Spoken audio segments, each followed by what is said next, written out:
Okay, so in this video, we're going to take a look at some camera diffusion filters.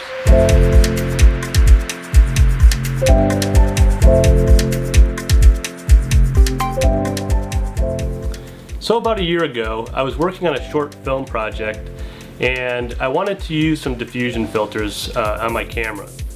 I decided to call up my friends at Keslow Camera in Culver City, California and ask them if I could come over and do a filter test. They were nice enough to let me come over there, let me use some of their filters. They asked me what filters I wanted and I gave them a list of about 10 of the most popular filters that are used in Hollywood today. And along with that, different strengths. So altogether, there's probably about 30 filters in this filter test. When I did my test, I kept a list of all the filters I tested and what I liked and didn't like about them.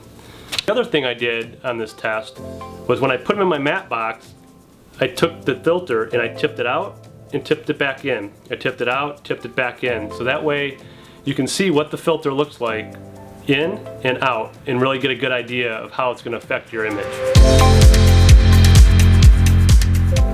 So when I was doing this test, the things I was looking for were how the filters affect skin tones and some of the cosmetic blemishes. The other thing I was looking at was how it affects and softens the lighting. If you keep an eye on the twinkle lights in the tree, you'll be able to see how each filter kind of makes the light have a different halation around it. Some of them are soft, some of them are harder. The other things I was looking for was how it's going to soften the edges around her hair and her shoulders.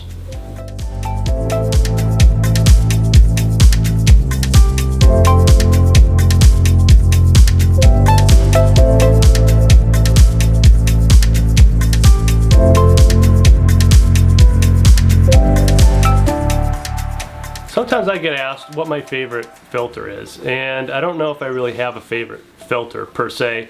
Although I do tend to use the Black Magic or Hollywood Black Magic filters quite a bit. So that's usually my go-to filter.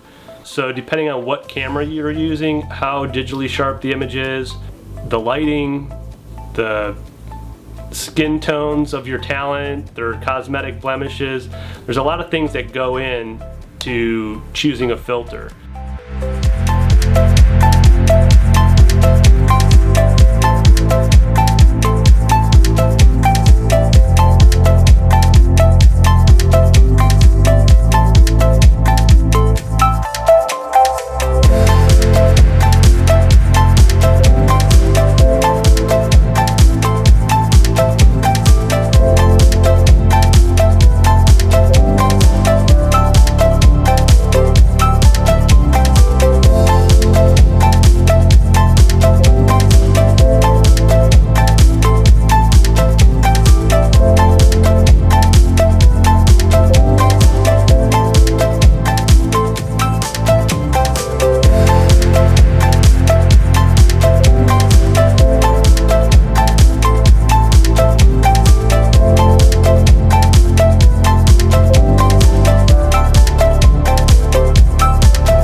So another thing you want to consider when renting filters is rent different strengths, because if you put, like say, a Hollywood Black Magic 1 on a 24mm lens, you're going to get some diffusion that's noticeable.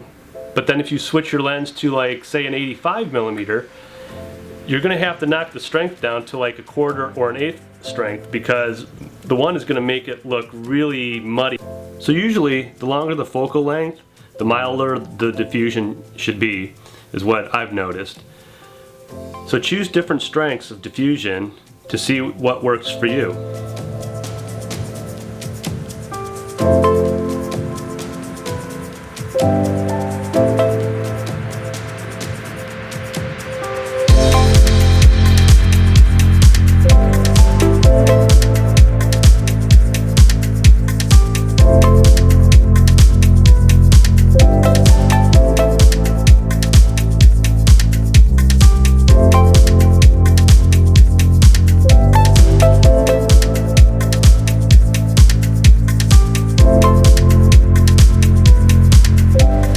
my short film, I actually took a Hollywood Blackmagic 1 and a Pearlescent half strength and sandwiched them together in my matte box to achieve the look I wanted. In this case, I was looking to take the edge off on Arlene's chin blemishes, but still keeping the nice halation around the lighting. Here's the Hollywood Blackmagic 1 and a Pearlescent half strength I decided to use on my film. Notice the halation around the twinkle lights and see how it softens the edges on her chin blemishes.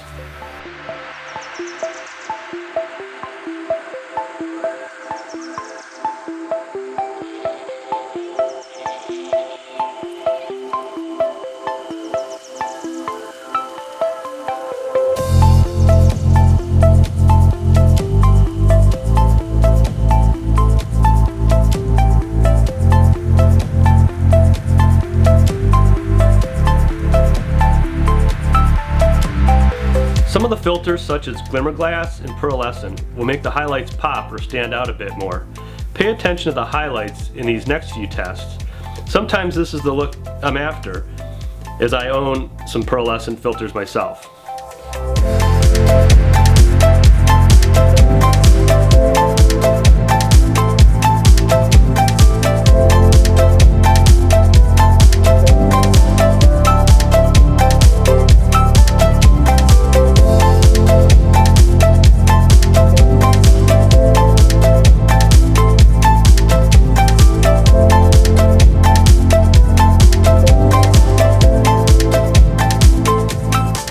Black Satin and Black Pro Mist are some DP's favorites, but I tend to think the Black Pro Mist are a little brown for my taste most of the time. That's why I own a set of Hollywood Blackmagic filters as my go-to diffusion.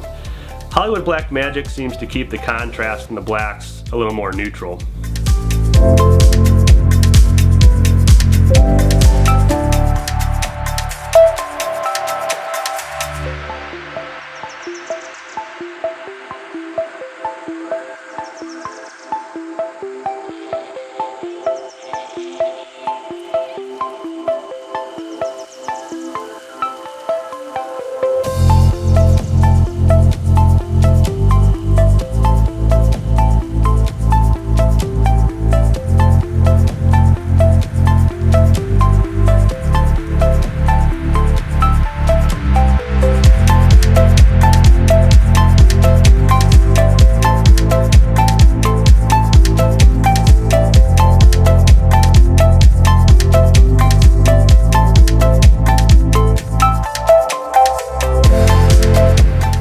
And special effects filters really give a dreamy or misty look to your image. These are also filters I own.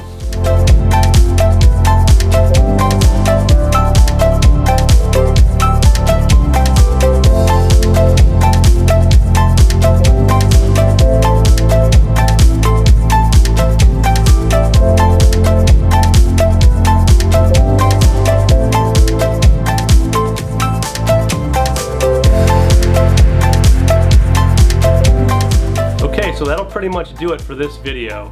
I hope you enjoyed it, and I hope there was something that you found that's useful to you when you're renting your camera filters. If you have any questions, please leave them in the comments below and I'll be more than happy to answer them. Until next time, take care guys.